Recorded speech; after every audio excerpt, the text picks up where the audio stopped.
Muraho neza abakunzi ba Channel One Travel, uyu munsi turi mu mujyi wa Kigali, aho tugiye gutemberana ibice bitandukanye by'umujyi wa Kigali.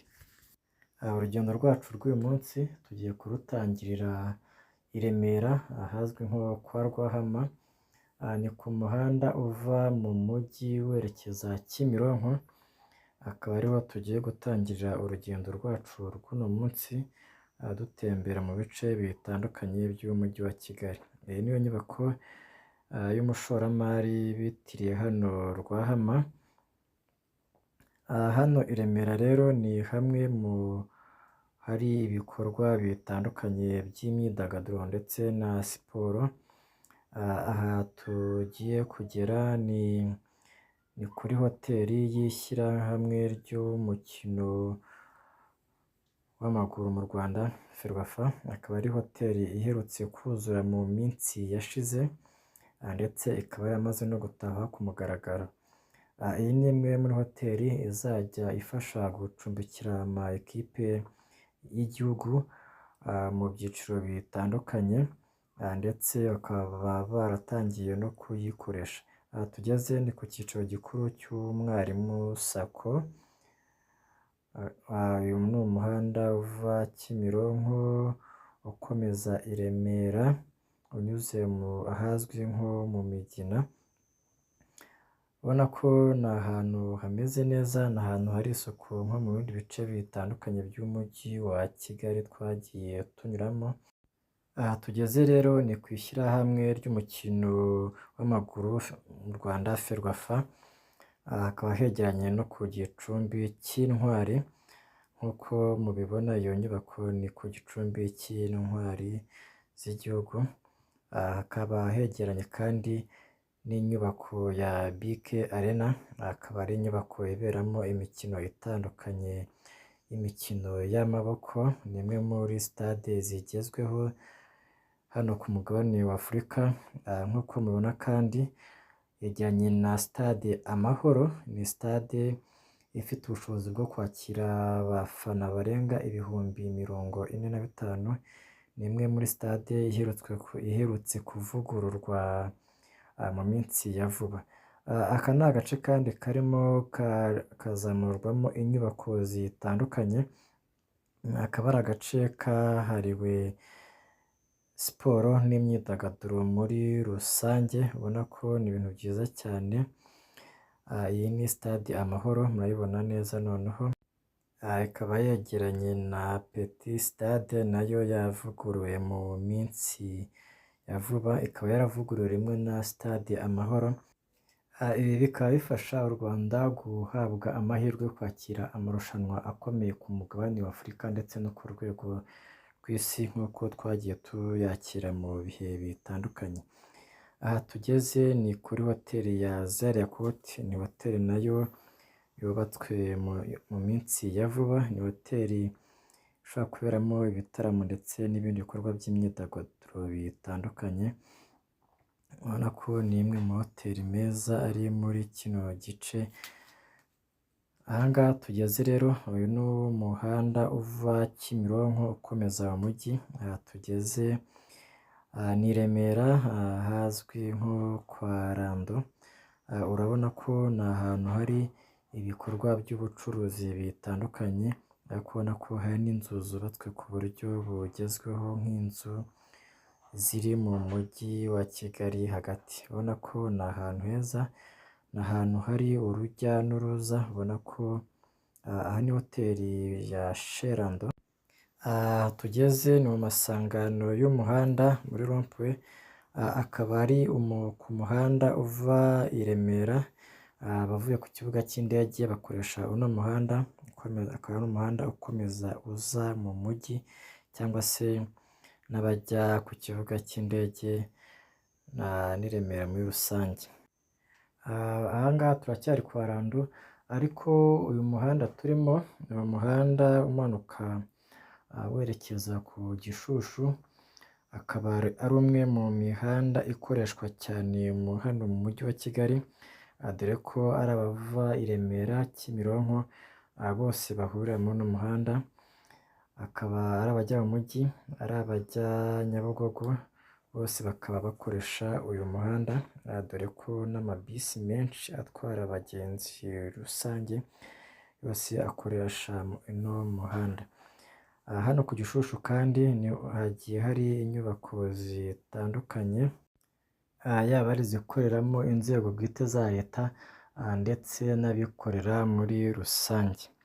Aha ngaha kandi ni naho hubatse kaminuza y'Abadivantisite b'umunsi wa karindwi, nayo ikaba yubatse hano ku Gishushu. Hano kandi ni naho hubatse ibiro by'Akarere ka Gasabo, nk'uko mubibona ni ino nyubako iriho agaseke, akaba ari ibiro by'Akarere ka Gasabo. Ni hano hakorera ibigo bitandukanye nk'uko nabibabwiye, hano akaba ari naho hakorera radiyo 10 na TV 10. Iyi akaba ari inyubako y'urwego rw'igihugu rw'iterambere RDB, nayo ikaba ikorera hano ku Gishushu. Aha tugeze rero twamaze gukata ku muhanda werekeza Nyarutarama. Nyarutarama ni kamwe mu duce tw'umujyi wa Kigali bavuga ko gatuwemo n'abifite ariko kanakoreramo n'ibigo bitandukanye. Aha hakaba hari ibikorwa by'ubucuruzi nk'ahandi hose mu mujyi wa Kigali, ariko umwihariko w'aha ngaha ni uko tuzahasanga ibigo bikomeye bigiye bikorera muri kano gace ka Nyarutarama, dore ko nka MTN nayo ikorera muri kano gace ka Nyarutarama. Ikindi uzasanga hano mu gace ka Nyarutarama, uzasanga amambasade y'ibihugu bitandukanye hano bikorera hano mu Rwanda, usanga ko amaofisi yabo akenshi uzasanga nayo ari hano mu gace ka Nyarutarama. Aha ngaha iyo uri hano kandi aha ngaha ni ku cyicaro gikuru cya MTN Rwanda kiri hano Nyarutarama. Ni karitsiye nziza, ni karitsiye ubona ko ituje, ni karitsiye ubona ko itekanye, nk'ahandi hose twagiye tunyura mu mujyi wa Kigali, ubona ko ni ahantu hari isuku cyane, ariko umwihariko waho ubona ko ni ahantu hatuje nk'ahantu hakorera ibigo ubona ko bikomeye, ariko nanone bigendanye n'inzego z'ubuyobozi nk'ayo ambasade, ubona ko haba hatekanye by'umwihariko.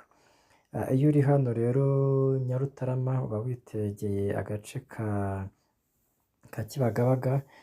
Aha ngaha tugeze no kuri ambasade ya Leta Zunze Ubumwe z'Abarabu, ikaba ikorera aha ngaha nayo Kibagabaga, ndetse na ambasade y'Abahinde nayo ikaba ikorera aha ngaha tugeze, ni ku rusengero rw'Abadivantisite b'umunsi wa karindwi.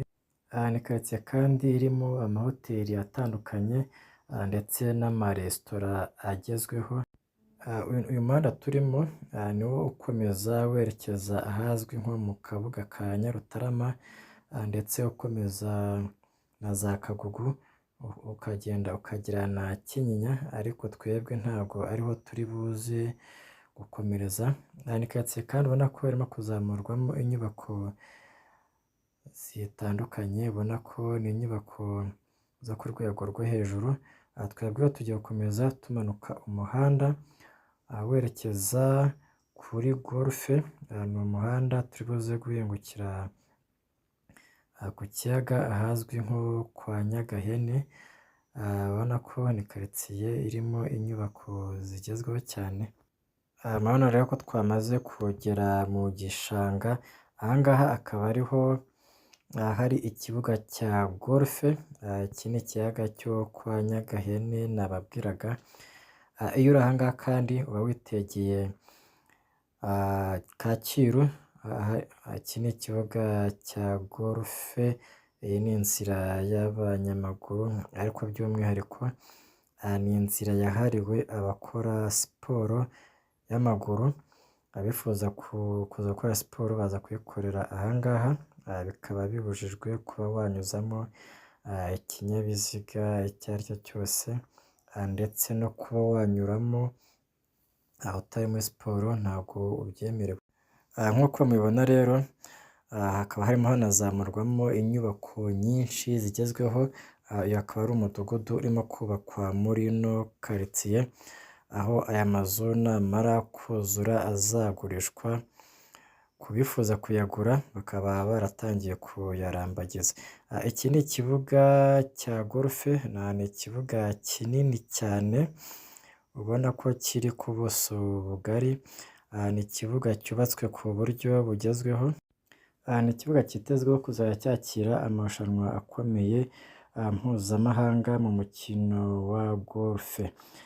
Iyo uri hano kandi kuri kino kibuga cya gorufe, uba witegeye umudugudu wa Vision City, umwe mu midugudu igezweho mu mujyi wa Kigali ndetse no mu Rwanda muri rusange, akaba ari wo mudugudu twavuga ko ari uwa mbere, akaba ari umudugudu utuwemo n'abifite ariko ahanini uba usanga unatuwemo n'abayobozi batandukanye, ubona ko ni umudugudu mwiza, ni umudugudu uri ahantu heza, ubona ko hitegeye ibice bitandukanye by'umujyi wa Kigali. Aha tugeze akaba ari kuri TV na Radio One, akaba ari kimwe mu bitangazamakuru byigenga bikorera hano mu Rwanda, hariya akaba ariho bikorera. Uyu muhanda turi rero ni umuhanda uzamuka werekeza Kacyiru, akaba ari hamwe mu hakorera inyubako zitandukanye z'ubuyobozi, dore ko ariho hakorera Minisiteri ya Minubumwe, niho hari ikigo cy'igihugu cy'itangazamakuru RBA, ndetse n'izindi nyubako zitandukanye z'ubuyobozi zikaba zikorera muri bino bice bya Kacyiru. Aha rero tukaba twatangiye umuhanda, ni umuhanda wa Kacyiru werekeza Nyabugogo. Aha tugeze niho hari ambasade ya Leta Zunze Ubumwe za Amerika, ndetse hakaba hakorera ibigo bitandukanye, naho hakaba ariho hari polisi y'igihugu hano tugeze, ndetse hakaba ari naho hari ibitaro bikuru bya polisi bikorera aha ngaha Kacyiru, ndetse n'ibindi bikorwa bitandukanye bikorerwa muri kano gace. Aha ngaha tugeze rero twatangiye kumanuka ku muhanda werekeza ku Kinamba. Hano ku Kinamba ni hamwe mu hantu hari ibikorwa by'ubucuruzi nk'ahandi hose hano mu mujyi wa Kigali. Hano tugeze akaba ari mu masangano y'umuhanda, aho hari umuhanda werekeza mu mujyi rwagati ndetse n'uwerekeza Nyabugogo. Twe tugiye gukomeza rero n'umuhanda werekeza Nyabugogo, ni ku Kinamba. Nk'uko twanaberetse mu biganiro byacu byatambutse, umujyi wa Kigali urimo gutunganya ibishanga ku buryo bugezweho, aho byitezwe ko bizajya bibyazwa umusaruro mu buryo bw'ubukerarugendo, ndetse n'abifuza gukora siporo mu buryo butandukanye. Iki ni igishanga rero kirimo cya Nyabugogo, kirimo gutunganywa ku buryo bugezweho, ubona ko harimo gushyirwamo n'ibiyaga bihangana, ubona ko ni ahantu mu minsi mikeya iri imbere hazaba hameze neza cyane, ubona ko ikintu cyo kubungabunga ibidukikije umujyi wa Kigali wagishyize imbere ku buryo bushimishije.